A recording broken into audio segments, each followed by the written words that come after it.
Hello folks, I'm Elijah, and today I'm going to be telling you 3 easy ways to break your phone addiction if you have ADHD, plus 3 ways to distract yourself from your phone and start living. Well, this podcast is focused on people with ADHD, and the tips in this video will be more pointed towards people with ADHD. I think anyone could find this episode helpful. All the things listed in this video are things that I personally have found helpful in helping me to be less distracted by my phone. The first 3 things are really just essentials that you kind of need to do, and maybe you already do some of them, I don't know. But anyway, without further ado, the first thing is turn off your notifications. You just kind of have to. For me, as a guy with ADHD, there's no way that I could have my notifications on and not be distracted like every 30 seconds. I used to have notifications on, and it was like in the back of my head or the front maybe. I was always waiting for the next notification, and that's just not great. Like, it was harder to be in the moment and enjoy spending time with friends, so that really kind of sucks. And I understand for like us as ADHD people, we often want to impulsively socialize, so often we'll use texting to do that, and because that you might want to leave notifications on. That might be one of the reasons you want to do it. And I'm gonna propose something, and also we bonus tip for you guys: figure out who the people in your life who you can call out of the blue are, because calling is so much better than texting, and will do a lot more to kind of fill that socialization want need thingy that you've got.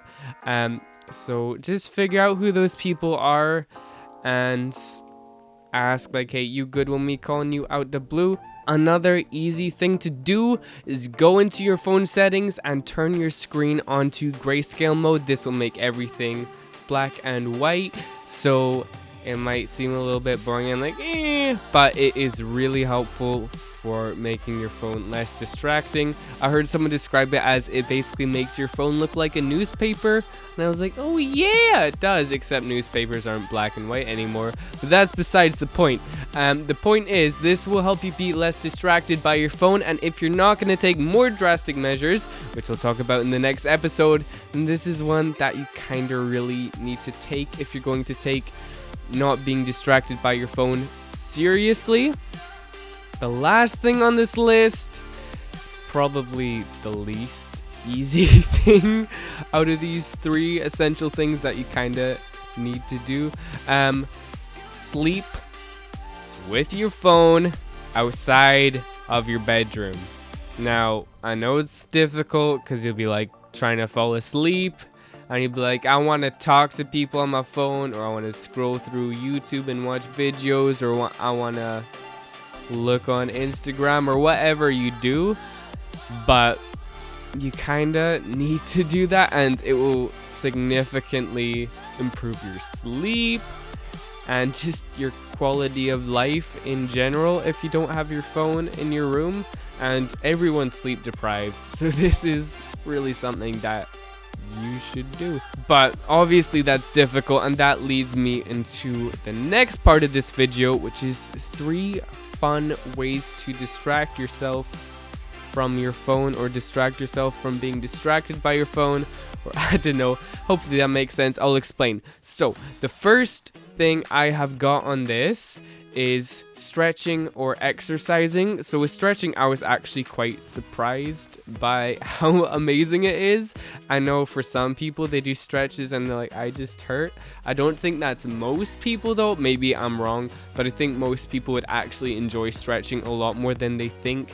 And I think especially ADHD people, personally, I found it quite calming, and it's helped me get a lot better sleep, and I highly recommend it just generally for when you're bored. If you have no idea where to start, a great video is what stretches to do in 10 minutes from the YouTube channel Movement with David.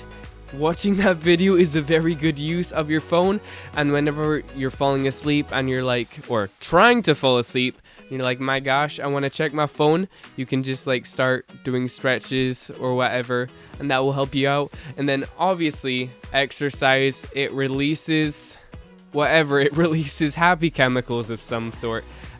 Even like doing 10 push-ups, I can notice the difference in how my body feels and how my mood is in that. So it doesn't have to be a big thing. Like 30 seconds or a minute of exercise can release a lot of happy chemicals. You probably know what exercises you enjoy doing, so just go do those. Or if you don't, just try the classics, like try running, push-ups, weightlifting, whatever, or just whatever you want to do. So the next thing that I have got for you guys is have a collection of photos printed off that make you happy. So this is actually a lot more affordable than you might think. There's things like Snapfish, which I'm not sponsored by. I wish. Snapfish people, if you are watching this, please sponsor me. But anyway, if you have their app on your phone, then you can get 50 free prints a month. You do have to pay for shipping, but that's only like £2 to £3, so that's really not that expensive